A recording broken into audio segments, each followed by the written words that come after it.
കാലിക്കറ്റ് പൊതുവെ ഒരു സാംസ്കാരിക നഗരം എന്നുള്ള നിലയിൽ ലോകപ്രസിദ്ധമാണ്.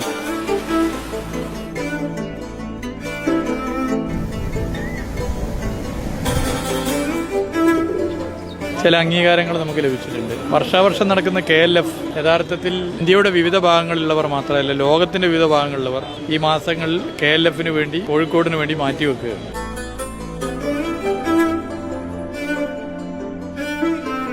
അപ്പോൾ നമുക്ക് കാണാം ഓരോ വർഷം ആളുകൾ കൂടുതൽ വരുന്നു. ഇതിനെ നമ്മൾ പരിശോധിച്ച് കഴിഞ്ഞാൽ ടൂറിസത്തിന്റെ ആംഗിളിൽ എടുത്താൽ ഒരുപാട് ടൂറിസം വളർച്ചയ്ക്ക് ഇത് കാരണമായി മാറും. ഇവിടെ വരുന്നവർ 3, 4, 5 ദിവസം നിൽക്കുകയാണ്. അപ്പോൾ പല ടൂറിസ്റ്റ് കേന്ദ്രങ്ങളിൽ പോകുന്നു, സഞ്ചരിക്കുമ്പോൾ ഇവിടുത്തെ സാധാരണ മനുഷ്യർ മുതൽ എല്ലാ മേഖലകളിലുള്ളവർക്കും സാമൂഹികവും സാംസ്കാരികമായ അഭിവൃദ്ധി അതിന്റെ ഭാഗമായി പല നിലയിലുണ്ടാകുന്നു. അപ്പോൾ അങ്ങനെ പരിശോധിക്കുമ്പോൾ KLF ഒരു ശ്രദ്ധിക്കപ്പെടുന്ന ഇന്ത്യയിലെ പ്രധാനപ്പെട്ട ഫെസ്റ്റിവലായി മാറിക്കഴിഞ്ഞു. ഇന്ത്യയിലെ നല്ല ലോകത്തിലെ തന്നെ ഫെസ്റ്റിവലുകളിലൊന്നായി മാറിക്കഴിഞ്ഞു.